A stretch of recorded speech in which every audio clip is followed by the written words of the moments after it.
Hello friends, in this video we are going to be looking at how we can use gradient map in Adobe Photoshop for color grading. This is Twisted Creative. Alaribemana is my name. If it's your first time on this channel, please do me a favor. Do me a favor by hitting that subscribe button. Not just hitting that subscribe button, also ring that notification bell so that you don't miss any of the next video. Without wasting much time, let's get into it. So this is the model we are going to be using, and this is the Photoshop. You have to click on gradient. Like formally we know that your Photoshop is supposed to look like this. If it doesn't look like this, that means you have to look for gradients somewhere around here. But if you cannot find the gradient here, you can still go to Windows. You'll see gradients here. So if it is not checked here, you can check it, and if you see gradients has this check mark here, that means it's here. If it has this check mark and you click it again, it's going to leave that place. You have to go to Windows and click on gradients. So we'll have it here. Inside the box here, we'll have them grouped from basic to down to neutrals.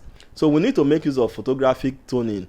So if you take a look at the groups available here, you can find that photographic toning. Then we'll have to head up to these lines here, click on this line, then down to, you see legacy gradients. So these legacy gradients are the old gradients. Then inside it you have photographic toning. Then let's open it from this drop down, and okay, we have a lot of stuff inside. Then if you take a look at this one, we have photographic toning. Then we have to open this photographic toning. Then you notice we have a lot of gradients here. Okay, if you take a look at them now, you cannot really tell what they do to the image. Then what if we drag one of these now and drop it on the image? You notice that it's just filled the entire space without us seeing the image, and we don't want it this way. So we have to remove this. Use Ctrl Z to clear it up.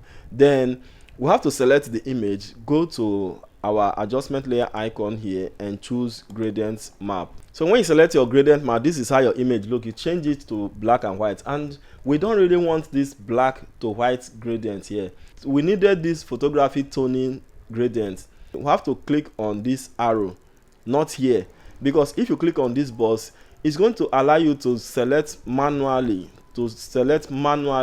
the colors you want to mix to make your color grade. But we don't want it that way. Let's cancel this. Click on this drop down here, then we'll go down to legacy gradients, then we'll open it, then we'll go down to look for photographic toning. Then we'll open the photographic toning. We'll notice we have the gradients arranged in such a manner like this. So if your gradients are arranged like this, click here that your gradient is on small thumbnail. That's when they will be showing like this if it's on small thumbnail. So if you take a look at them like this, you cannot really tell what they can do to your image. But clicking on this gear icon here, then placing it on small lists, seeing it like this will help you get a kind of insight of what your image is going to look like. If you select any of this now, you notice that the image will start changing and it's not going to cover the entire image.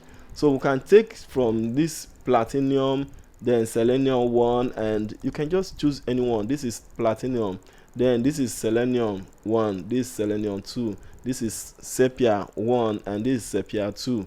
Then if you want to be checking all this one after the other, you can select one of them, then use your up and down arrow key. You can change them from one to another. If you check the colors as you are moving from one gradient to another, you notice that not really all the colors are good on the image. These colors from this gradient may not be too good on your image until you change the blend mode or reduce the opacity. Let's choose any particular one. Okay, let's see this sepia cyan, and let's take it from normal. Let's take the blend mode to soft light, for instance. This is soft light, and the next one that is still going to be okay is color. So if we choose color for this stuff now, for the blend mode, then we'll go to the opacity and reduce the opacity. Then you see what we got from this. Let's say opacity between that 35 or 37% should be okay. So let's see the before and after. So this is before and this is after. I strongly advise you place your opacity on a particular opacity. Like after selecting this stuff now, you place a particular opacity, then your particular blend mode, which is color. Like let's say, let's choose color for the blend mode, and we have it like this, or sepia cyan. This is sepia cyan that we selected, so it's looking a kind of good. I like the color of this image. Now let's continue selecting. Like this sepia cyan is selected now, and we have the blend mode at color, and we have the opacity at 37. So why don't we just continue with that setting and see what others are going to give? So we are going to move this sepia cyan downward to see each and every gradient and see what they are going to give to us. So I think this stuff is still fine. Like this color grade is fine. Look at what we have. Gold sepia is very, very fine. I like it. Then if you take a look at this gold selenium 1 is still amazing. Gold selenium 2, it's gold copper is also fine. If you take a look at these areas, I love them. So all these gradients are going to be represented very well when you reduce your opacity to like 37 and you have the blend mode at color. So let's continue changing. Let's go up and see the previous ones. And I think this selenium 2, gold selenium and gold sepia is amazing. I love this gold sepia. Wow, I love this gold sepia. So this copper, I still love this copper stuff like this. I like this copper 2, I like copper 1, I like, wow, cyanotype. I love this also. This is cyanotype. So we have to go up and see. This is gold. This gold is fine, but the gold 2 is also fine, but the opacity need to be reduced a little. Let's go up and see. This gold 1 is also beautiful. Then sepia mid-tone is kind of fine. I believe all of this stuff are good. All of them are good.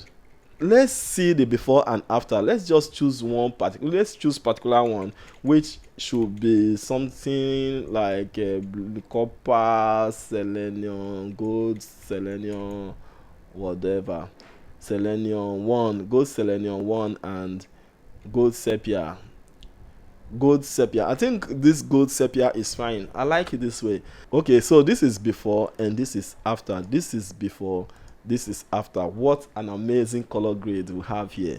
Hope we learned something new. From now onward, I believe you'll be able to use this photographic toning that is hidden in Photoshop to color grade your images in Adobe Photoshop.